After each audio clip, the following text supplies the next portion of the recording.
Bernii Mac Chats is in association with the Bernii Mac Artist Development Agency based in the UK, developing artists worldwide. Hello. How are you? I'm doing good. How are you? Yeah, great, thanks. So would you like to tell the listeners who you are and what you're doing in the music industry? Because this is a music industry interview. Absolutely. I'm Tim Charron, and I play country rock with a twist of lime. That's my tagline. So, it's very Kenny Chesney, very Jason Aldean. Just some of the guys from Jason Aldean are my backing band in the studio. So it's very Jimmy Buffett. I love the islands and the beach, and I was just on the beach the past 2 days playing a lot of beach volleyball. Yeah. So I'm totally fascinated by anything that has to do with tropical weather and islands and all that fun stuff. So I play country rock with Twist of Lime, and I've been an independent artist touring for the past 10 years. I've opened for over 30 national acts with no record label, no booking agent, no manager, just doing it all myself. I've opened for people like Willie Nelson, Charlie Daniels, Brad Michaels from Poison, Clint Black, Dustin Lynch, Chris Young, Big and Rich. Just a ton of amazing acts that I'm very fortunate enough to perform with. And so I played over, I played a lot of festivals and fairs, and I played for over 20, 30, 40,000 people per leg of the tours. So it's been pretty exciting. Awesome. So when did all that start for you? Like, when did you start getting national acts and things like that? I started out kind of, I moved to Nashville.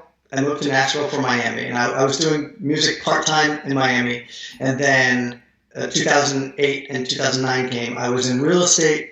I was a personal trainer, and I invested a lot in real estate. Yeah. And the world, basically, the market crashed, and I lost everything. I mean, literally everything. All of my money. I was in debt. I lost my properties. I mean, I was devastating. Broke.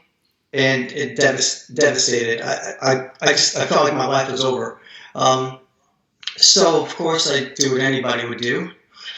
I decided I'm going to move to Nashville and be a professional musician, which it's a very, very difficult move to make because it's very difficult to make money in Nashville playing music. So I did that, and the whole time I was playing like on the side. I was playing, as a side gig. I was playing like solo acoustic gigs at bars, and then so once I moved to Nashville, I just started doing that full time and just hustled and played free gigs, played gigs for just for dinner, hustled for like a $25 a night gig for 3 hours, and then just hustled and playing all solo acoustic gigs. And then I started to do that, I would come down to Key West and play a bunch of gigs and stay in Key West for like a month so that I could make money, and then go back to Nashville. And then I would do the same thing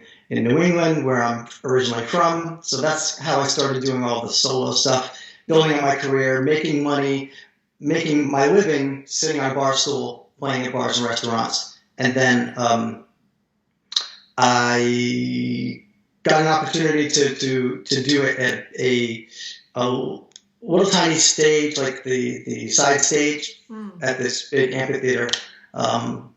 And Clint Black was headlining. And long story long, I got there, and someone else had booked it, a person that was trying to be a booking agent. Yeah. And, this is during the time where I wasn't playing any big shows. I was literally flying out the next day to play for a week at Margaritaville, Jimmy Buffett's little place in Key West. So I always had my sound system in my car because I was playing 5, 6, 7 nights a week solo. Yeah. So the booking agent told me not to bring my sound system and gave me the wrong time. So I pull up to this place, and it was very intimidating because there was, there's like at least 5,000 people there. And at this point, I'm just used to playing at a restaurant or a tiki bar or something, you know. So I pull up and I'm like, whoa, this is a lot bigger than I thought it was. Yeah. So I was supposed to play in this little tiny stage. And the stage manager, who became a really big supporter of mine and became a good friend of mine, at the time, he was pretty mad because he comes up and he's like, you're late. I'm like, I'm not late. I'm like, here's the email. And she gave me the wrong time. Oh, wow. She was really good at her job then. Yeah. Yeah. Needless to say, I mean, I don't want to say any names, but she's not a booking agent now. Yeah. So I was like, oh, geez. And it was a lesson, in which I've had many, many lessons in this, is how to keep your cool. Mm-hmm. I'm not the coolest person. I tend to have a bit of a fuse. Yeah. So I've had to really focus on, you know, when things start going wrong, not to get mad at somebody else. Yeah. And not to show it. So he's like, okay, set up your sound system over there. And it was like 30 or 40 people sitting on picnic tables having lunch before the opening act goes on the real stage, you know. So I was like, I don't have a sound system. So he was not happy. So I just decided, okay, listen. And John is his name, John O'Loughlin, greatest guy ever now. But he was mad at me. I go, listen, I'll take care of this. So I just grabbed my guitar, I put it on. No, I didn't plug in or anything. I just walked around and serenaded everybody for like 10 minutes. I sat on the picnic tables, would sing to people, you know. And he was so impressed that he was like, he literally goes, and this is why I tell everybody to have like a 3-song arsenal so that you're always ready if you ever get a crazy opportunity. And this was my crazy opportunity. Yeah. And I always had these more like 4 or 5 songs that I could just bust out and not have to think or worry about what I was going to play.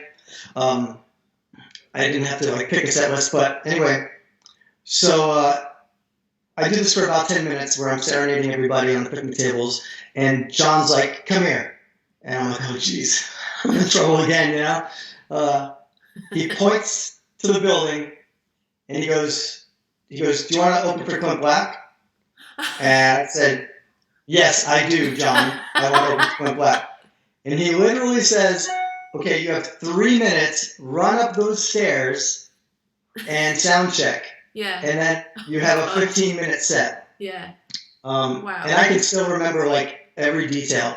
I was wearing I had bandana around my wrist because I would use them for like sweatbands, and I had flip-flops on because I just thought it was like this chill gig, you know.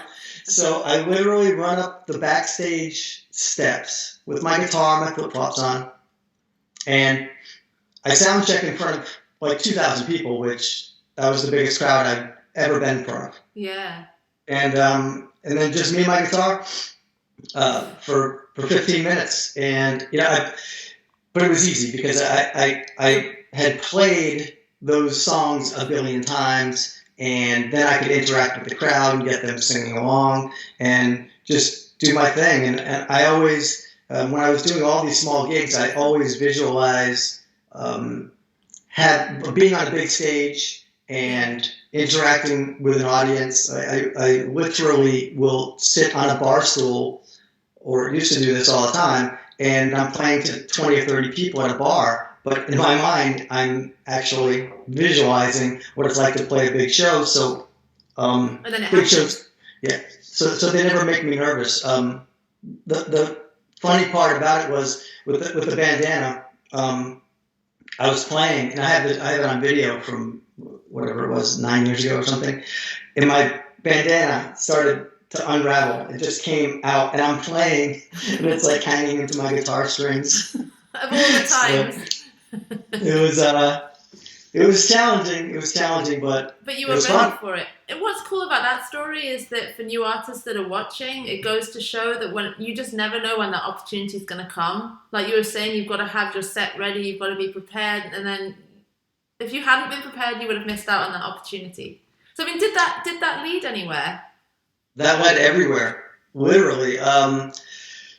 Because of that, we It went everywhere, really big. I mean, I took full advantage of it, but that started my relationship with the venue and with John. I mean, literally, I'm really good friends with the owners of the venue now. Every time I go there, they invite me to just come as a guest, and they put out like VIP seats for me and stuff, and like I'll go there and not only fans but like the staff and everything there will just be like super nice to me. You know, like I feel like I'm famous at this one venue. So it led to the next year they invited me with the band to open for Jerry Jeff Walker, and then in the meantime they started to invite me to sing the national anthem. Wow. Okay. For now, this is another thing that I preach to people. Doing shows for free. That first show, Clint Black, I didn't get paid for that. I just decided, this might be a good opportunity. Yeah. And then they started to invite me to sing the national anthem for all these national acts, and I didn't get paid. I mean, they would buy me food or something, you know what I mean? But it was so worth it because then I would have these national acts on my resume. Yeah. And then from there, the next year, they invited me to open for Bret Michaels from Poison with the band, with my band. And that was another huge one that just like, you know, since I did the Clint Black thing, I got all these other offers. And I chased them down. Like, not like people started calling me, but I would use that as part of my artillery, or whatever you want to call it, my resume. Hey, I opened for Clint Black. Hey, I opened for Charlie Daniels. Hey, I opened for this person, you know. And then it was a big opportunity to open for Bret Michaels the first time. Yeah. And then things really started to roll downhill for me after that because it was such a big show, high profile, you know, 5,000 people there going crazy.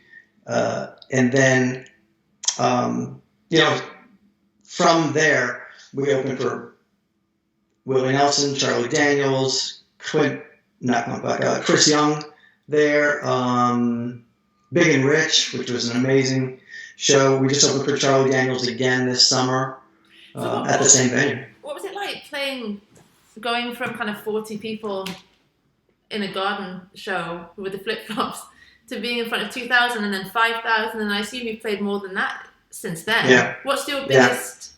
Yeah. What's the biggest crowd you've played in front of that you're aware of? Somewhere between 20 and 25,000. Yeah. So what are those main differences between as a performer playing in front of 40 and then 25? Because that happens throughout your career, right? You do intimate gigs, and maybe not 40 when you're kind of a bit more successful, but you know, like when you're really up there. But you will go from like stadiums, arenas to intimate gigs that are more like 500 or something like that. So you've had experience of that. So what would you say is the main difference? The main difference, just for me, is it's just more exciting. It's easier for me. Maybe it's a personal thing, but it's easier for me to play in front of thousands of people with my band and stuff, because there's just more energy, and I just thrive on that. Yeah. And I really think that having played easily over 1,000 solo gigs, you know, in front of 20, 30, 40 people, that really was a great foundation for me to have to go into a restaurant where people aren't really there for the music, and know how to read those crowds and know how to entertain those people. Yeah. And then also like going into places like those and trying to balance the fact that people might not be there for the music, and then the people that are there for the music. Yeah. You know what I mean? So it's playing all different. It's an art. Yeah. You know, and it's a skill, I should say. A lot of things that I talk about are skills. You know, like skills that you work on, just like you work on becoming a better singer or a better piano player. to me, they're all skills. Being a performer, being comfortable being a performer are all skills that can be worked on, and you can get better and better just doing it over and over, doing it more and more. So you feel like That makes sense. Yeah, totally. You think those smaller gigs are really important for new artists, which I would agree with. Because imagine because I know I've met a few artists in my time, some that I even trained with, who just wanted to go straight to the big gigs. Yes. It's not uncommon, right? But you kind of, by the time you get to the big gigs, you want to have had all of that experience of the smaller gigs. Yes. 1,000,000%. 1,000,000%. I do a lot of consulting for musicians and stuff. Yeah.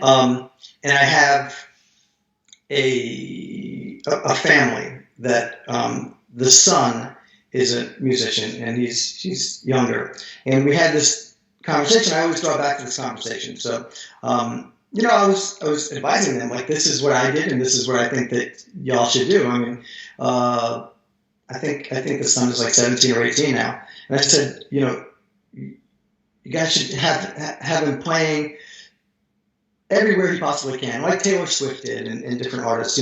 Everywhere you can, every birthday, every restaurant, everything. Just take the gig. Yeah. Huh? Just take the gig. If you're offered a gig, yeah. Take it. At the beginning of your career, you have to. I just started this year. Well, I should say last year. I just started embracing the whole idea of turning down shows. Yeah. Literally, I just turned down a show in Colombia. They wanted to fly us to Colombia, and because things were not, communication was not proper, I just said, look, we can't do this. The organization is going to be too last minute. Yeah. Let's do this. So that's a whole art within itself, being able to say no. And right. But at the beginning of my career and in the middle of my career, I did everything. I did absolutely everything. And so with these parents, we had this conversation, and I was like, get this kid like all these hours of sitting on a bar stool or in a restaurant or at birthday parties or everything, at malls, everything you possibly can, so that he gets these hours of live experience that he can build on. And literally they said to me, no. Oh, really? Right. We want our son to only play big stages. Wow. And I said, well, I can't work with you then. Yeah. Because what's going to happen is, if, there's a lot of variables in the music industry. Mm-hmm. And one variable is people with money, right? Mm-hmm. And you see this all the time. So what happens if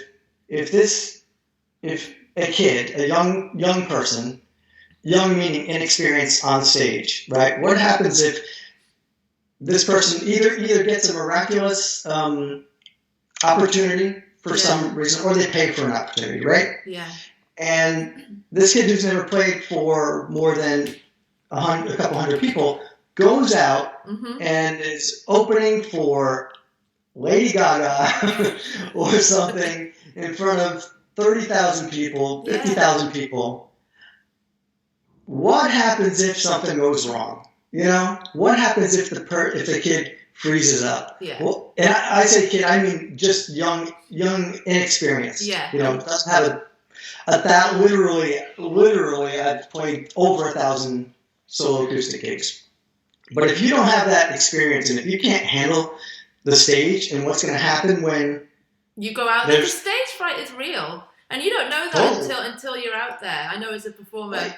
Yeah, and as a singer, you'll appreciate as a singer too, or as a vocalist, that sometimes you're frightened, your breath moves up in your body, and then suddenly you can't get the notes that you used to get. So you need the experience, don't you, to understand even how your body works on a physical level and how to calm your mind. And that is a great point. Yeah, great point. I've never really talked about that, but that is such an amazing point, because not only you could definitely have stage fright or nerves, and I don't get that ever.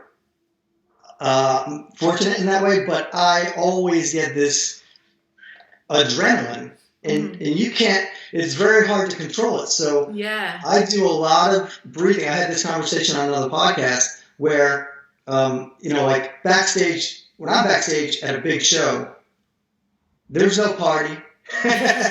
I literally, if things aren't quiet, I tell everybody to leave. And I will literally just lay down and do breathing exercises because the adrenaline starts to creep up. Yeah. And I get so excited that it's too much, and then things go wrong. Like you really have to have the experience so that you can figure out, okay, if I do get stage fright, or if I just get nervous, or if I get too amped up like me, what's my routine? What should I do beforehand? So I do everything from breathing, and then before I'm going to go on, like when it's getting within a half hour of going on, then I'll do like push-ups and things, get rid of some of the energy, Yeah, to get that, like I want to keep the energy way down. Yeah, until you're on stage, and then it's like... Yeah, up until like right before I'm going to go on. Yeah. Then I want to kind of like maybe blast out that extra little, adrenaline energy by doing a bunch of push-ups and stretching a little bit, and really be in that like almost like sports. Like you're warmed up, you got the edge off, and you're ready to kill it. But you will never know that unless you do the progression of those smaller shows to the bigger shows to the And also, that's such a good point. And I used to do that too when I was performing regularly. Because I do get stage fright. And so I got to understand what I needed, and it was silence, and I had to stretch, and I had to warm my body up as well, because the singing's more physical than, I guess, what some people realize. But I was going to say, I remember my parents are professional musicians, and I remember she opened for Meatloaf once, her and a quartet that she was doing. And it's a funny story because you were talking about the booking agent not being very good, and I don't know what happened and whose fault this was with whoever booked her for this show, so I'm not sure of the ins and outs, but she didn't realize it was going to be in such a big audience, and she didn't realize it was just going to be four of them, like four seats on a stage with four stands for their music. She thought there was going to be like the rest of Meatloaf's band or something, and they basically went on and opened in front of thousands of people, just the four of them with this spotlight on them, and they were sight reading as well. So it was crazy because she just wasn't. She thought, well, I just didn't know. No one said it was just going to be us. I thought there'd be a rehearsal. I thought there was, So there was some miscommunication going on there. But then I think like 2 days later, she's playing in a church in Durham in front of like 5 people. So in your career, depending, like I was saying earlier on, I guess, depending on where you go in your career, there will be times when you're going to have to play smaller audiences, and maybe you want to. So it's not a case for this guy that you're talking about, whose parents just wanted to play the big stages. It's not a realistic, even just on a career path. It's just not very realistic to say, well, I only want to play big stages, because at some point he probably will have to play the smaller shows. So at least do it now, and figure out who he is as a performer. So, exactly.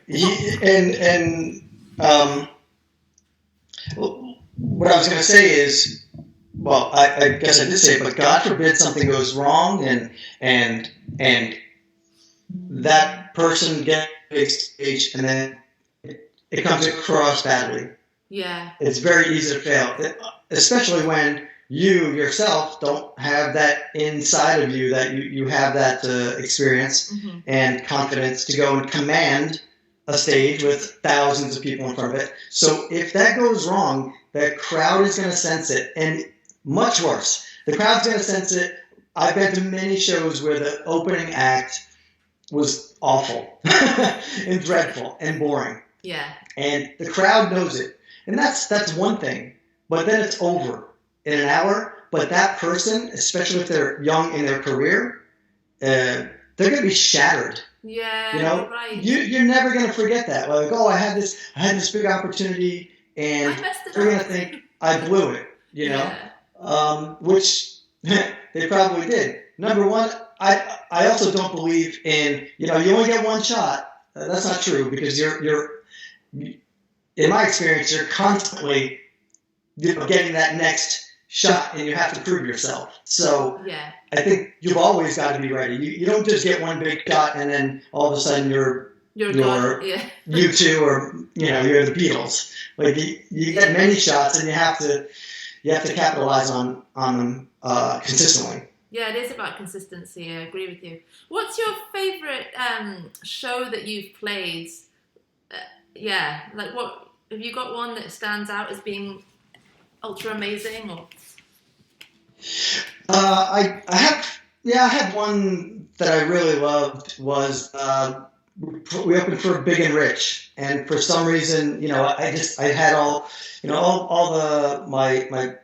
my musicians, like I just had like my A team, and it was just such a, I don't know, it was one of those days. It was just a great vibe. Big and Rich, like their people and themselves were super cool, super gracious. The crowd was just incredible, and I was feeling really good, physically, and so everything came together, and it was just one of those glorious days.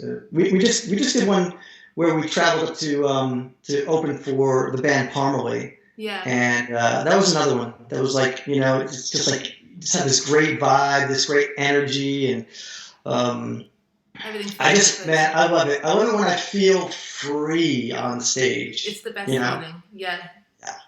Yeah, because there's a lot of times when, just like this instance, actually over the summer, we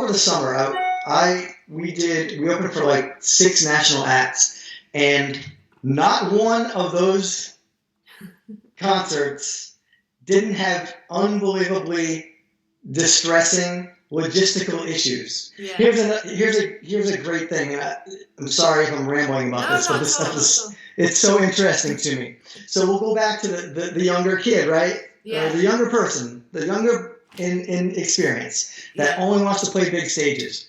So my summer, we had amazing opportunities. We opened for Charlie Daniels and the Wailers and Fastball and Randy Houser and Maddie and Tay and Ronnie Millsap, but and worked with great crews, great venues, everything. But every single show had unbelievable, like, either sound and or logistical issues. Now, you have to learn through experience to deal with this stuff, especially when you're me or you. It's your act, it's your band. Everybody's dealing with me. I don't have a manager. I manage everything. I manage the band. I manage everything. So when you're in front of thousands of people, here's a great example. Imagine you don't have much experience doing this. You get the opportunity to open for Charlie Daniels like we did. Well, Charlie Daniels, their crew shows up very, very, very late. Okay? So you don't get a proper sound check. You get everything moved, and your set gets, they try to shrink your set. Say you have an hour set, all prepared for the month before, and then all of a sudden, at the last minute, they're like, you can only play 40 minutes.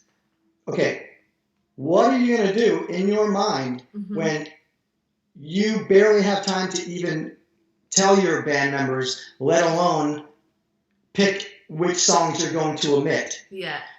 And then on top of that, instead of getting a proper, full, laid-back sound check, it all gets pushed, and you only get a line check. So a line check is where you literally go out in front of 2,000 people, or whatever it is, you plug in your instruments, you check the microphones, and then you go. Yeah. So during the sound check, I guess the monitor engineer was new or something, and so he made our line check way too long. Feedback's coming. You're on stage. It's your band, right? You have to line check in front of everybody, and then the monitor tech is making tons of feedback. So you have 2,000 people oh my God, staring at you on stage, like oh, like basically booing because there's sound, there's feedback. Obviously, it's not your fault, but nobody in the audience knows that. They're not like, ooh, the monitor engineers. Yeah, they don't know how it all works. So yeah. So all that will crush. It crushes my brain while I'm doing it. Yeah. And I do everything that I can to not be infuriated. But that's what you're dealing with. That's going to come up. And if you don't have the experience to deal with that, you're just going to crack. Yeah, and you've made a good point. The other thing that sometimes threw off me when I started out many years ago now was hearing myself back through a monitor and the different speakers and that can throw off a singer. Definitely. When you're not used to it. Let me tell you. Is that what they're hearing? And of course it's not, because it's different. It's different lines. Totally. I mean, yeah, you have to be used to monitors. Now I use in-ear monitors. Yeah, they're so good. And it depends on your engineer, because whoever's doing sound, you could have someone do it great, of course, and then you could have someone do your ears terrible, and then you're in trouble. This is not great, but so we set all this up. This is the Charlie Gamer Show, right? We set all this up. There's feedback. The main engineer, who was amazing, is yelling at the guy on the stage about the monitors. He couldn't get our microphones to even work, to go on. So all this is happening. The main engineer comes down and just starts throwing stuff around, because he's like, I'll do it myself. So they finally get everything to go, right? Yeah. They go, okay, guys, you're ready. My drummer yells to me, Tim, I don't have a monitor. Oh, no. They forgot to give the drummer any monitor. Oh my gosh.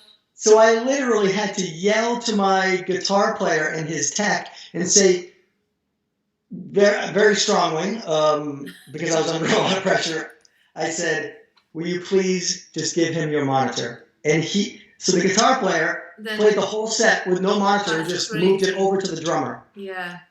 So chaos. Yeah, it's complete chaos, and it'll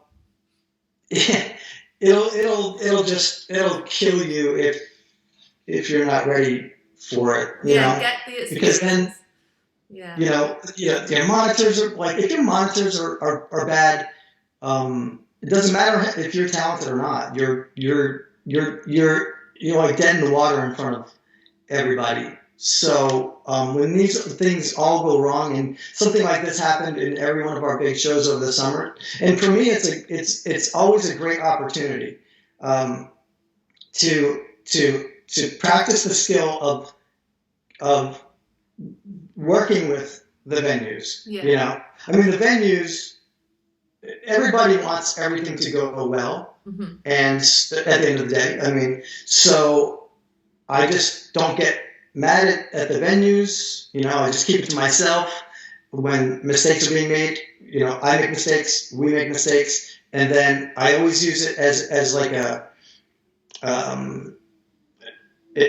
reason for venues and bookers and everybody involved, the headlining band, always feel like Tim Charron and his band are very cool to work with.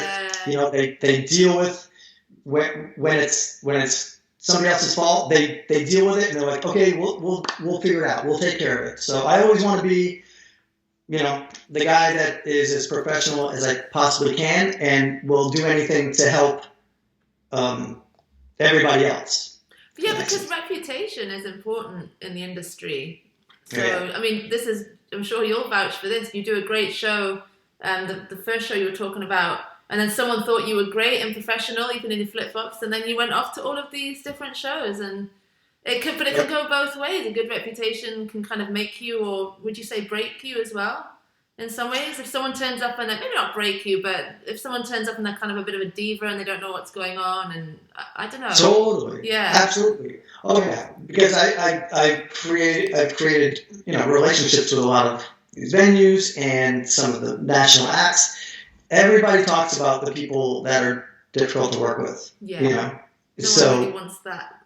It doesn't, unless you're making people, once you get to the point where you're making people a ton of money, then they will start dealing with it. This is it, yeah. You know, but they'll still talk about you. Yeah. You know, if you're Madonna, you know, they'll still talk about you. But if you're making, you know, people millions of dollars, then they might deal with it. But up until that point, they will not. So if you're on your way up, you can easily, very easily get a bad reputation. Everybody's going to talk about it, and people won't invite you back. Yeah, totally agree with that, 100%. So, what's the country music market like? I mean, it's very big in America, obviously, but if there's a country artist, say in the UK, that wanted to kind of break the American market, how would you say would be best to do that, in your experience?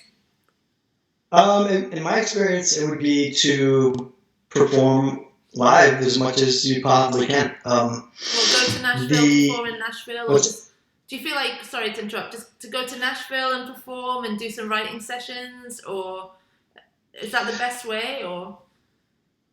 Well, I can only go by what I did. I moved to Nashville, but then I worked everything outside of Nashville to build my career so that people in Nashville would take notice, because it's a very difficult fine line to balance. Number one, it's very difficult to make money in Nashville.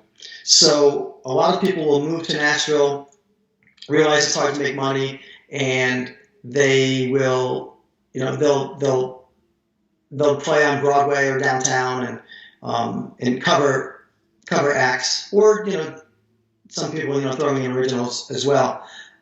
But I found that the best thing to do for me was to build up my markets outside of Nashville, have a presence there, but let my body of work outside of Nashville do the talking. Yeah. Because I wanted to differentiate myself from everyone that was just in Nashville playing, you know, really, really small shows. Do you feel it's a bit oversaturated there? Oh, it's massively oversaturated. Yeah. And like we were talking about, the cool thing about Nashville is, you know, you'll go somewhere on a Tuesday night and you'll see, you know, there'll be Zac Brown's drummer playing, or Zac Brown himself, or like all the big touring acts. You know, they'll go in, or they'll go play downtown and jump in with a cover band to make extra money. Like, it's that oversaturated that you have the biggest people in the world in country music, you know, moonlighting during the week to make a couple bucks. Yeah, it's reminded me of a friend of mine that was working with Queen, actually, and he'd go on tour with Queen, and then he would be back playing at the Red Lion on Bleecker Street in New York, where I was living at the time, because he wanted to stay with, you know, play with his friends and stuff as well, and just kind of hang out, but also just to keep his skills up and to practice. And even though he'd just been on tour with Queen, he just wanted, if they're between shows and they haven't had a show for a little while, he wants to kind of keep his practice up, and I thought that was really cool. So I've just noticed, to make a little bit of money. Annoyingly, yeah, exactly. Annoyingly, my battery is really low, so I'm gonna have to wrap it up soon. It's frustrating. Okay. What would you say is your number one top tip for a new artist? Because I know you have a course out, and this is something I wanted to talk to you about. It's how to book gigs without a booking agent, how to do it on your own. Do you want to just speak about that a little bit? Sure. Basically, you know how up-and-coming artists, it's really hard for them to either book more gigs or better gigs, and it can be very intimidating. Yeah. And, for me, like, when I first started doing it, the rejection was awful. I think that was the worst part for me, is that I was just so tied up in it personally that I couldn't stand the rejection. So I wrote a book, a free. It's a mini book. It's more of a guide. You can blast through it in a few minutes. So everybody can go and get that. It's totally free. It's just a download. It's at howtobookgigs.com. Okay. And from there, basically, I take my 6 steps to stage success, which is something that I've formulated throughout the past 10 years. And I did a whole full course, a video course, an online course on it. And you can get the info for that at howtobookgigs.com as well. But it's really exciting. It's really cool to be helping people. Actually, I have a coaching call right after this. And then we do a boot camp every other week where we all get together online and we go over everybody's career and like where they are. So I have one student who used to play like clubs and small venues, and he plays piano and sings. So we're all kind of helping him to take the next steps. Helping him, what kind of video to make and how to put it online and what to do with your social media and Facebook Lives and all that stuff to gain more fans. Yeah. So we're literally going into each person's career and helping them take the next step. So it's super exciting. That is exciting. Yeah. I think it's amazing because I have my artist development agency as well, Bernii Mac Agency. It's so nice to give back the knowledge. And I'm sure you appreciate that as well. I love you've gone through all of so much. 20 odd years of an industry. It's so good to just go here, and help somebody else. It's a really nice feeling. It is. I just wanted to say what's really cool is like shifting people's minds, shifting their mindsets a little bit, because I've found the more I've been teaching it, the more I've understood. Now I realize that what we all thought or what a lot of things that we think about the music industry are not only not the way things are done, it's almost the opposite. Mm-hmm. So I had to go through these past 10 years to figure out all those things that are opposite. And it's so exciting to just be able to say, hey, I suffered for 10 years. Yeah. So you just if I can just explain this to you and you see things and approach things in a different way, you don't have to go through all the blood, sweat, and tears that I went to. So it's exciting to give back that knowledge, and it's really actually a lot of fun. It is. It's a lot of fun. And I work with some amazing people. I'm sure you do too. But I get on so well with everyone I work with, and I just love it. I feel like I was sort of born to do it, if you know what I mean. So just quickly, what would be your number one top tip for new artists in today's music industry? People brand new coming in.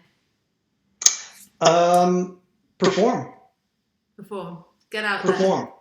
Perform times a million. And the way to do that, the way to get great at performing is to start in your bedroom, on your couch, whatever, and practice performing. Mm-hmm. Visualize people so that when you visualize being on a big stage, so that eventually when you get on a big stage, you're totally comfortable. And I mean that. I'm not just saying it. Literally, your mind is half the battle. Just visualizing doing that. I know it sounds esoteric, but no, not at all. I think it's really valuable. There's some psychology behind that, isn't there? That if you visualize something going well, that it actually will go well. I've read a few different articles on that and books and.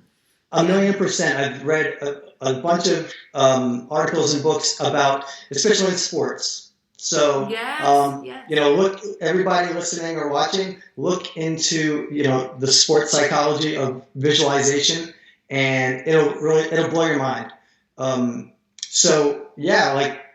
That's a great way to get to the point where you're performing a lot, is to start at home. It's just like learning how to sing. It's just like learning how to play piano or guitar. Yeah. You're practicing, performing, and then go out and get gigs and just start working your way up, and keep in your mind's eye your ultimate goal, the kind of, or size and quantity and quality of the shows that you do, that you want to play. And everything is generated through performing. Mm-hmm. Okay, so just one of the most important the most important things to an independent musician, right, is number one, money.